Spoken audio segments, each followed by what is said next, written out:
आप सभी को नए वर्ष की बहुत बहुत शुभकामनाएं। आज की इस वीडियो में हम बात करेंगे इस नए साल के पहले महीने यानी कि जनवरी माह 2026 के तुला राशि फल के बारे में। देखिए, इस महीने में या इस वर्ष की शुरुआत में जो ग्रहों की स्थिति रहेगी वो किस तरह से आपको लाभ देने वाली है, उसका किस तरह से आप लाभ प्राप्त कर सकते हैं, क्या चीज़ें आपके लिए अच्छी रहने वाली हैं, इस वीडियो में हम विस्तार से जानेंगे। तो देखिए, जब ग्रहों की स्थिति की हम बात करते हैं तो महीने की शुरुआत में सूर्य, मंगल, बुध और शुक्र, ये 4 ग्रह आपके तीसरे भाव में विराजमान रहेंगे, जो इस वर्ष की शुरुआत को आपके लिए इस तीसरे भाव के द्वारा ही निर्मित कर रहे हैं, यानी कि जनवरी के महीने को।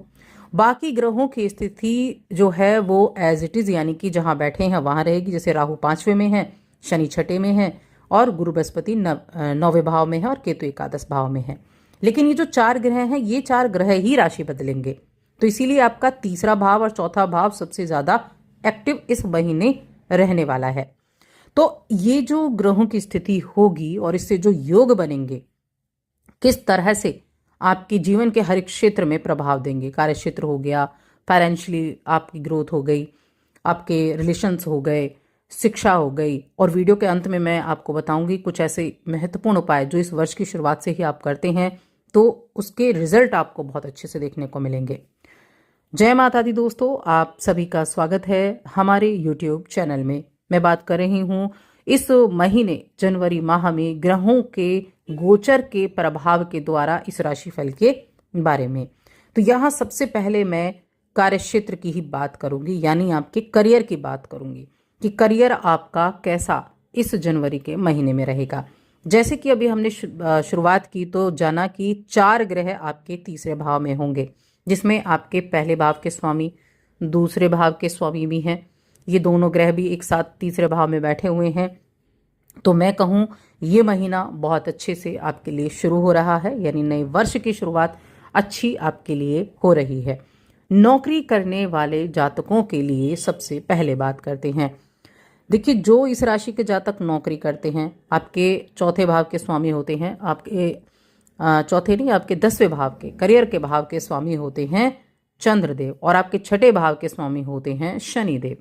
और ये स्थिति शनिदेव 6ठे भाव के गुरु बृहस्पति हैं। तो ये जो शनिदेव की स्थिति है 6ठे भाव में, नौकरी करने वाले जातकों को मनचाहा स्थानांतरण देने वाली है। आप जॉब करते हैं और आप कहीं ट्रांसफर चाहते थे तो ये आपकी उस इच्छा को पूरा करने का काम करेगा। तीसरे भाव में 4 ग्रह एक साथ बुधादित्य योग, मंगलादित्य योग, शुक्रादित्य योग, लक्ष्मी नारायण योग का निर्माण कर रहे हैं। तो आपके ऑफिस में आपके जो सहकर्मी हैं वो आपके काफी ज्यादा पक्ष में रहेंगे, लेकिन ऐसा नहीं होना चाहिए सब आपके पक्ष में है तो आप कुछ भी बोल दें। कुछ आपके विरुद्ध भी हो सकते हैं, इसीलिए आपको थोड़ा सा नम्रता से पेश आना है ताकि ऐसी स्थिति पैदा ही ना हो। देखिए, शनिदेव की जो स्थिति है वो आपसे नौकरी में मेहनत कराएगी, लेकिन उसी नौकरी में आपकी स्थिति को भी मजबूत करेगी। तो वर्ष की शुरुआत इस शनि की कृपा से आपके जीवन में बड़ी सुखमय हो रही है। नौकरी में आपके स्थायित्व आने की स्थितियां रहेंगी, यानी कि आपकी स्थिति मजबूत होगी। अगर आपको प्रॉब्लम थी ना, तो यकीन मानिए ये नया साल आपके जॉब में स्थिरता लेकर आया है। आप खुद को मजबूती से आगे बढ़ता हुआ महसूस कर पाएंगे। और ये जो महीने का मध्य समय के बाद का होगा, देखिए मध्य समय तो ये 4 ग्रह आपके तीसरे भाव में हैं, लेकिन शुरुआत होगी उनके राशि बदलने से। यहाँ सूर्य, मंगल, बुध और शुक्र ये चौथे भाव में आ जाएंगे 17 तारीख तक। एक 14 तारीख को राशि बदलेगा, एक 16 तारीख को राशि बदलेगा, एक 12 तारीख को और एक 17 तारीख को। तो सूर्य तो 14 तारीख को राशि बदलेंगे, मकर राशि में आएंगे, जो कि मकर संक्रांति का पर्व है। मंगल 16 तारीख को राशि बदलेंगे, 16 जनवरी को ये अपनी उच्च की राशि मकर राशि में आएंगे, बहुत पावरफुल स्थिति ये रहेगी। बुध 17 जनवरी को राशि बदलेंगे। तो ये जब 4 ग्रह मिलकर आपके चौथे भाव में आ जाएंगे और वहां से 10वें भाव को देखेंगे, तो ये समय ऐसी परिस्थितियों को पैदा करेगा कि आप अपना काम से ध्यान हटा ही नहीं पाएंगे, ऐसी तल्लीनता के साथ काम करेंगे। ऐसे मतलब होता है ना कि बड़ा फोकस्ड होकर आप काम कर रहे हैं, कोई समस्या सामने आ ही ना पाए। तो उस तरीके से इन चारों ग्रहों की दृष्टि से आप काम करने वाले हैं। अब देखिए, मध्य माह की हमने बात की। मध्य माह तक इन चार ग्रहों पर, जब तक ये आपके तीसरे भाव में है, तब तक एक तो शनिदेव की दृष्टि है और एक गुरु बृहस्पति की भी दृष्टि है। तो ये जो दृष्टियां हैं ये भाग्य का निर्माण करने में भी सहायक होंगी। और आपके जो सातवां भाव है उसके स्वामी मंगल देव होते हैं, दूसरे भाव के स्वामी भी मंगल देव होते हैं। इनकी जो स्थिति है तीसरे भाव में, उसके बाद चौथे भाव में, ये हो सकता है थोड़ा भागदौड़ करा दे, लेकिन उसके बावजूद ये आपकी समस्याओं को सुलझाएंगे, व्यापार में उन्नति भी कराने का काम करेंगे। इसीलिए मैंने कहा ये महीना काफी अच्छा आपके लिए शुरू होने वाला है। बहुत उत्तम शुरुआत इस महीने से आपकी हो रही है। और साथ में इस दौरान कुछ नई नीतियों से जुड़ने का मौका भी मिलेगा। समस्याओं में आपको कुछ कमी देखने को मिलेगी। वहीं हम फाइनेंशियल ग्रोथ की बात करें तो फाइनेंशियल ग्रोथ के लिए देखेंगे, देखिए हल्के फुल्के खर्चे दिखाई दे रहे हैं, क्योंकि शनिवार वे घर को देख रहे हैं छठे में बैठकर। हल्के फुल्के खर्चे रहेंगे और उन्हें ऐसा नहीं कि वो आपके ऊपर भारी पड़ने वाले हैं। ये जो आपका 11वां भाव लाभ का भाव है, जहां केतु बैठे हुए हैं, ये आपकी आमदनी में अच्छी बढ़ोतरी करने का काम करेंगे। थोड़ा सा खर्चों को भी नियंत्रित आप कर पाएंगे, फिजूल खर्ची नहीं करेंगे। देखिए खर्चे तो होते हैं, हर महीने होते हैं, कुछ हम फिजूल खर्ची में कर देते हैं, कुछ तो होने ही होने हैं, लेकिन आप अपनी फिजूल खर्ची को रोक पाएंगे, धन की अहमियत को समझेंगे। और जब मंगल आपके चौथे घर में आएंगे 16 जनवरी को, तो ये आपके 10वें भाव पर तो दृष्टि डालेंगे ही, साथ में लाभ भाव पर भी दृष्टि डालेंगे, जिससे आपके लिए आमदनी के और अच्छा योग बनेगा। एक तो आमदनी का योग बनेगा, दूसरा परिवार में किसी अचल संपत्ति को खरीदने का योग भी बनेगा।